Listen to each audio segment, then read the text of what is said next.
this is a weird one. We do have some audio and some video with it. Anthony Joshua appears to have accepted a Tyson Fury bout for December. Why don't you set this up, BC? Because I got to tell you, I saw these exchanges, and it's weird, dude. Tyson Fury is all over the place. I'm retired. I'll fight Usyk, but only for $500 million. Oh, wait. I'll fight Joshua for a 60-40 per split. Set all this up. Where are we with this? Yeah, this is really disappointing to see this development here. So, Oleksandr Usyk just beat Anthony Joshua for the second time. It seems there's, he's also free of his DAZN and Matchroom Sport, co-deal that he had for a bit there. He's promoted by K2 normally. There's nothing stopping, him going to ESPN and Tyson Fury and making a first 4-belt heavyweight champion. And, Usyk's stock is so huge. He's in the top 5 of the pound for pound. I mean, they're both unbeaten. Yeah, there's so much history. It's a slam dunk. Yet all Tyson Fury's talking about is WWE and boxing, a mountain man, and Francis Ngannou, and now this. Let's first go to this video that Tyson put out there before we potentially blow up here, and let's see what he said, if you can. Hey, Tyson Fury here, aka the Gypsy King, the WBC heavyweight champion of the world, as you can tell. I think you've all heard that I'm going to be fighting soon, within the next few months, and I think that before I announce an opponent, that I need to do this, just in case. Anthony Joshua, I know you've just lost a fight to Usyk, and you're boutless at the moment. And I'd like to give you an opportunity to fight me for the WBC Heavyweight Championship of the World and the Lineal Championship in the next few months. You're coming off a 12-round fight, so you're match fit, you're ready. I'm giving you a few months' notice. If you're interested, I'll send you the date over and we can rumble. A Battle of Britain for the WBC Heavyweight Championship of the World. Let me know if you're interested. If not, I will select another opponent. Thank you very much and good night. Boom. That man is tall, boy. He could barely fit under the door. AJ would quote tweet the video and say, yeah, calm, I don't do the online discussions just for clout, so if you're really about it, shout out my management team, I'll be ready in December. So that's why, I guess, this headline, but I don't even want that now subhead on our screen, because not only do we not want, or at least I wouldn't want to see this come to fruition, let's talk about what this is really, what's really happening here and what this really means. Okay. Look, Tyson Fury, as you said, everything that comes out of his mouth, you got to take with a grain of salt. He'll just, he's all over the place. He's also, Luke, he's pretty smart, okay, business-wise and in a lot of ways. There are those who are saying this is only about gaining the leverage financially over Usyk, who you could argue has enough leverage for, a 50-50 or 60-40 split with Fury, even though Fury's the bigger star because Usyk's got 3 world titles to 1 for Fury. If this is only about that, and no, I wouldn't put it past Fury to be willing to do this, it's unnecessary to me and dirty. Not dirty, but like grimy. Look, I can't begrudge a guy. This is the open market. You can do what you have to do. People have, the UFC, it seems, regularly floats what we, rumors to try to pressure fighters. It's part of the grime of the game, Luke. I hate it when this fight seems so easy to make. But Luke, if it's not about that, this is an unforgivable potential duck for a guy who, always says, I'm a fighting man. My generations of my family have been bare-knuckle champions, and we'll fight to the death and all this stuff. And I believe that his family believes this stuff. And Tyson, to his credit, from coming back from the 4 years away and the depression and the, near suicide and getting up off the canvas against Wilder in the first fight in round 12 and, adjusting his style to become more of an aggressive, attempts at becoming a knockout artist, and it's been successful. Look at the Dillian White and the Wilder fights. He is about this life, Luke.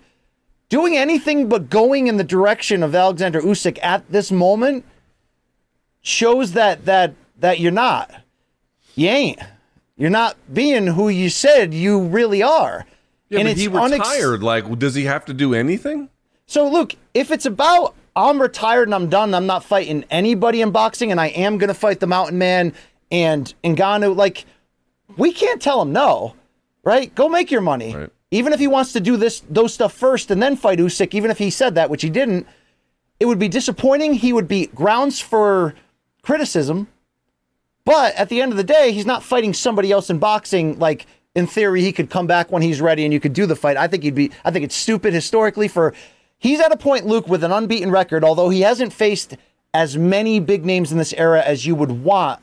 He added Dillian White. That was huge. He fought Wilder 3 times. I get that he's always wanted AJ because it's a potential huge money fight. It's a monster money fight, and he thinks he can win it, and it would mean a lot to England. Look, I get all of that. But wouldn't it mean a lot more if you beat Usyk and became the undisputed champion, and then you fought AJ and did the stadium fight? Like, yeah, it would.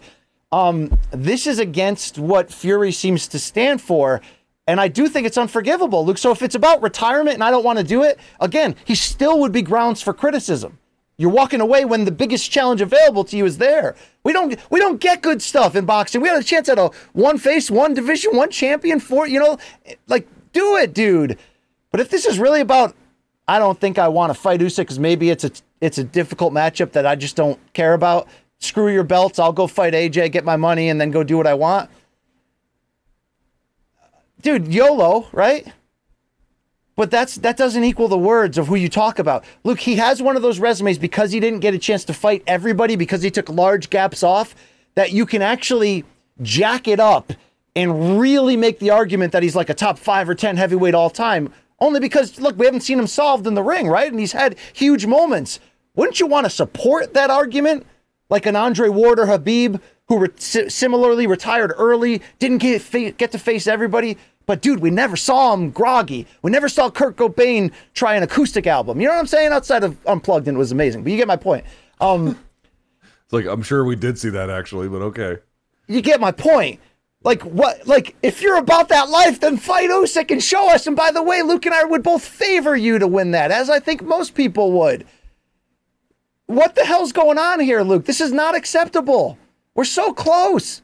I don't feel as invested in the result as much as you. After Usyk beating Joshua twice, I don't know. I get your point. Like, they say what they say, they market how they market, and to your point, to have one face, one name as the front of this division, especially for a guy, as you also indicated, with Tyson Fury, who is, arguably one of the best heavyweights ever, assuming he could beat Usyk and really capture those belts, that would really solidify the argument. But again, we have reason to believe, even with his style and everything else in size, he's very much a unicorn, even in the history of heavyweight fighting, that, this would be very complete. This would be great. This would be important for boxing. I don't disagree with any of it, but for some reason, I don't know, man. I have tuned out what they say at this point in large part, and then just sort of picked up on how they fight and what they want to do.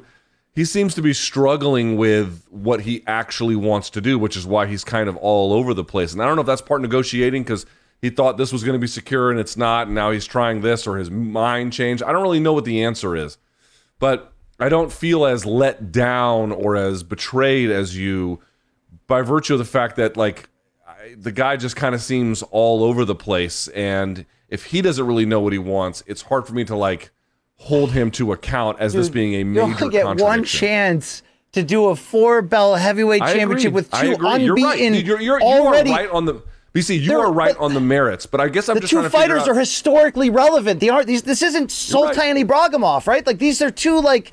I mean, this is what you live. This is what you live for. How many baseball players that went on to greatness, like, grew up thinking every day in the backyard of hitting a home run in the World Series? I know this guy already became heavyweight champion of the world, and he was the lineal champion when he beat Klitschko. He recently lost that mythical title because he claimed he retired. They were the only ones, the Ring magazine, that was like, okay, we're going to believe him. But this is what it's all about, Luke. You can't, the greats, and this is why we used to criticize Floyd, who ended up fighting everybody, and you got to give Floyd credit for beating the game and doing it his way. But along that way, we were criticizing some of the choices. Dude, the old school guys, they, like Sugar Ray Leonard, they couldn't live a day if there was a fighter out there that other people thought could beat him. You know what I mean? And I know that's not exclusively true, and some people thought Leonard should have fought Aaron Pryor. It just never matched up and made a ton of sense in a specific moment, given his absences from the ring. This is what it's supposed to be about. You know, I mean, when was the last time we had 2 heavyweights in the top 5 or 6 pound for pound? Never? I don't know. Like, this is ridiculous. Dude, like, you're telling me it wouldn't break your heart if you wanted to fight Joshua first and then fight this. I'd still be heartbroken, even though that would be about money and no, to answer your question, would I be heartbroken if he fought Joshua first? No. No, I wouldn't. I would actually. I'm not going to say I would rather see that than Usyk. That's crazy. I would rather see him fight Usyk. But do I have enough interest in seeing him fight Joshua, such that that's a thing that actually happens, to be like reasonably intrigued, certainly to watch it and to be curious about what it all means? Yeah, I suppose that I would. I think he's picked up on that as well. That's probably the reason why. Dude, everything you're saying is true. I guess I just don't have the same feelings of betrayal or, FOMO or whatever that you seem to be articulating, which I'm not even saying are wrong. I'm not moved by it in that way. Well, what do we, when we look at boxing at the surface for casual fans that have had a taste and like it, but can't deal with the shenanigans, can't deal with the bullshit. It's that the best don't fight the best, that there's not always an end game, like the NBA conference finals don't just end and they say, hey, we had a great year. Like, we go to the finals, we figure out who's the best. Right. We don't have that in boxing until we do, Luke. Should it matter to Tyson Fury? Option, yeah. Well, what should matter more? He's going to get paid a lot to fight Usyk. It's not that that's the issue, Luke. He's showing us that maybe he's not about that life, or maybe this is some, again, long-term play to get the most financial leverage, and at the end of the day, he's going to come through and do it anyway. Okay, well, you're wasting our time if you're doing that, and if you win more money that way, cool. How about just be a fighting man, like you say you are? I know you are. Dude, that's why we're saying we almost look. The thing is, like boxing this era, the people actually care about history, and it's not a lot. We want Fury to be that great. That's why we used to get on Floyd. Not because we hated him, because we had a chance in front of us of having our own Ray Leonard, Sugar Ray Robinson, our own guy that we could put up there and say, okay, you may have been alive in 19 whatever when Harry Greb was on top, but we got our own guy. It's Floyd. Luke, Tyson Fury's supposed to be that guy for us, especially heavyweights, Like, enough of this Ali Frazier, Foreman 1970s talk. Dude, we got the 6'9" giant. Beat that motherfucker. Okay, there's still more you got to do, Fury, before we can have those arguments, okay? It's fair. It's all fair what you're saying. I don't. It's still real to me, damn it. He just seems to be wandering around. He doesn't even know exactly what he wants, and so it's like hard for me to be terribly upset or invested about something that's being lost here. Even though if I grant you're right, it would be better for that to happen. I don't know. To close on this. Eddie Hearn, who promotes Joshua, had quotes this morning. I don't know the outlet. He said, in essence, we accepted the 60-40 purse split favoring Fury this morning. This is today. Lots of conversations to have. I don't know if this is a play to let his break down and then fight someone well under par in November or December and just say, hey, I tried to make the AJ fight. Or I don't know if this is to try to get the Usyk fight for more money. Yeah, that's all we said. But basically he says they're going through the process of taking this seriously, Luke, that Fury really wants to fight AJ. I mean, you wouldn't put it past him if this really is his plan here, Luke. No, you certainly wouldn't. And it's, in fact, I'm not sure what is likeliest at this point. I think that's really hard to figure out with Tyson Fury, but it seems to me as likely as anything else. Wouldn't you solve it just by saying, hey, guys, this Fury fight means everything to England. It's a ton of money. I'm sorry, this Joshua fight means everything. It's a ton of money. I'm going to do this first, and then I'll fight your guy next year for all the belts. Wouldn't that just make everybody happy? Yes, it would. Yes, I think that would certainly assuage the concerns that people like you and the rest of the boxing community might have. I think that's very reasonable.